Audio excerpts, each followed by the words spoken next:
By the time it took Madison to find her mother, she could have solved the problem of world hunger, ended all wars, and discovered how to make dieting as simple as breathing.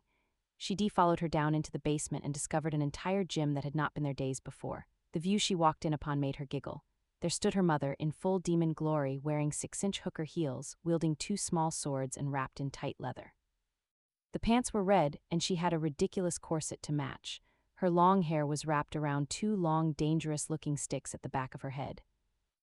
"I can't tell if this is my basement or a comic book convention," Madison said. Her mother tossed her one of the 2 swords, which Madison caught by the hilt. She had advanced weapons training as part of her mother's weird attempt at therapy for the uncontrolled violence in her dreams, or so was told to Madison at the time. Now she wasn't so sure. Her mother threw the second sword at Madison's head, and it came very close to hitting her, but she'd played this game her whole life. She spun on her heels and caught the second sword as it passed the spot her face had been a second ago. Good, I thought you might have gotten soft in your old age, Said Vivian. Madison shook her head and laughed. "I'm only 30. They circled each other as her mother pulled the metal chopstick spikes from her hair and turned her wrists to make circular motion with new weapons. Your father wants to unbind you, to release any protection we placed on you at birth. For some reason, the fact that she still had bindings to release pissed Madison off, and she lunged at her mother, in an attack she easily stepped away from. I said you were far too practical to open yourself up to such unpredictable aspects. You could be powerless like a regular human. Why open yourself up to the demons of hell and the warriors of heaven on a whim? So much had happened in a short period of time, Madison hadn't given her birthright much thought. Both her parents had informed her they placed magical binds on her as an infant, but with everything else, that information took the back burner. At her mother's words, it came to the forefront of her thoughts. Did she want to know if she had more abilities beyond her ability to dream someone else's reality? "What are your supernatural abilities?" she asked her mother as she wrapped her foot around her mother's heel and turned to trip her. Better reflexes than yours. In an instant, Madison wound up on her back with her mother's foot on her chest. Madison kicked up her leg and wounded around the red leather-clad leg and sent her mother crashing hard against the soft mat.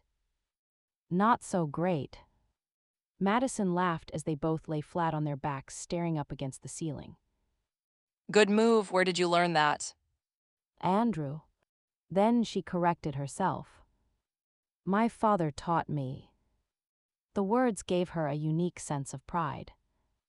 Compared to humans, demons have superior strength, speed, and can read traces of residue left behind after someone has left. Our weaknesses are supreme arrogance, a superiority complex, and pure light.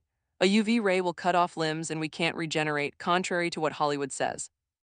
"The poison tipped nails?" Madison inquired as she sat up. Yes, only female demons carry that trait. It only comes after a female has given birth. Demons don't prize young as humans do. Our elders live forever and would just as soon kill an offspring than view it as an eventual rival for power. Wow, talk about giving your children complexes. Make no mistake, Madison, the demon world will not view your existence as something to celebrate. Her mother sat up and scooted closer to Madison. She put her hand on the side of Madison's head and brought it to her shoulder. Then she rested her head on top of Madison's. "Would I get the cool red skin and moving ink tattoos?" Madison asked. There's never been an angel demon child. I have no idea what would happen to you if those bindings were removed. I just want you safe, but if you choose to have them removed, I will not stand in your way. "What about angels? What abilities do they possess different than humans?" Angels are God's favorite creations. They possess deep wells of gifts which vary from one angel to the next. Raphael is God's voice. Anything he says comes true. Michael is God's right hand. He can heal, give life, and take it. Michael can change entire courses of time, but the balance must be kept. If he saves one life, another must be lost. Gabriel, for all his laughter and extreme sense of humor, has the heaviest gift of all. He sees the future. He knows when a person will die and how they will die the minute he lays eyes on them. He's seen the death of everyone he's closest to. Yours, mine, his angel brothers. Despite it all, he still offers hope and joy to those around them. "And my father?" The burden of your father's gifts is his alone to bear. He's the angel executioner. When an angel goes rogue or does something to incur the wrath of God, your father must go and slay the former son or daughter of light. The demons take delight in turning as many angels as they can. "What about Brian?" Brian is a wild card. He's not an archangel. He's not even a guardian angel by birth. There's no denying there's something special about him, but no one has a clue what, and the man upstairs is keeping it to himself. I don't think Brian has any idea what his true nature is. Madison stood up and held out her hand to her mother. Can angels regenerate? Yes, most of them can heal on varying levels, and almost all can overcome almost any injury as long as their internal light has not been weakened. Had Brian been shot with regular bullets the other day, he'd have been perfectly fine. The slugs, however, weakened him. If he reacted right away, he'd have gotten them out, but his priority was you, so they had time to burrow deep and suck the light from his soul. Madison decided she had enough information to think it over.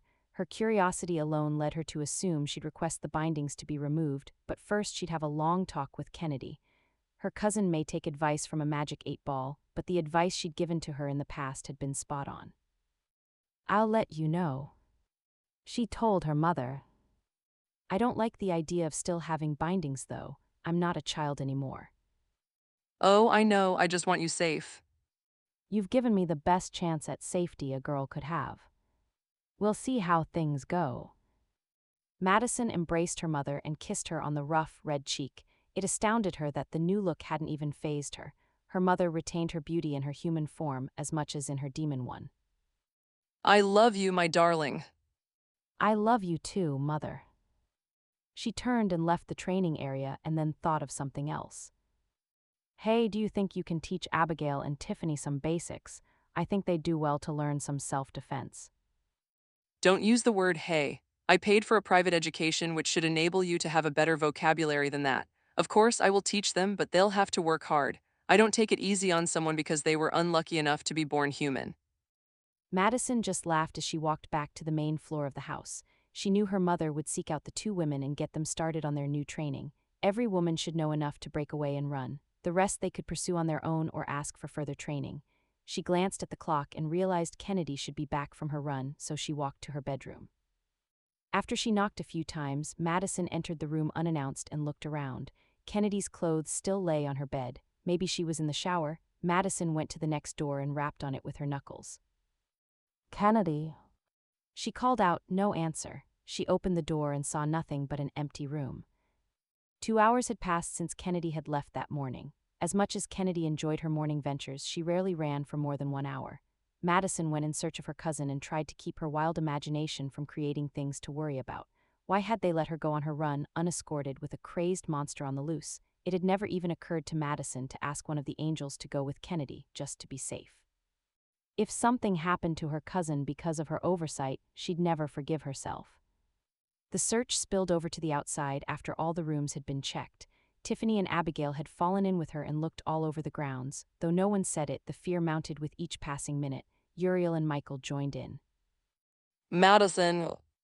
Her mother's voice rang out from the back entrance of the house near the kitchen. The tone of her voice made her blood run cold. Madison took off running in the direction of the house. She met her mother at the door and knew something terrible had happened.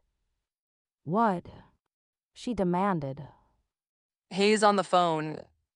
Her heart sunk to the pit of her stomach. She yanked the phone from her mother's grasp and brought it to her ear. Hello? There's my little dream stalker now. It appears I have something you want and you have something I want. Where is she? Where is Kennedy?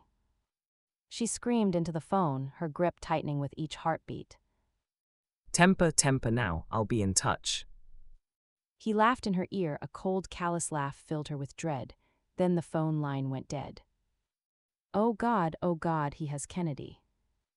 Her legs gave out as she slid to the ground. Arms grabbed her, but she couldn't have said whose they were. The monster had her cousin. Kennedy was in danger, and it was all Madison's fault.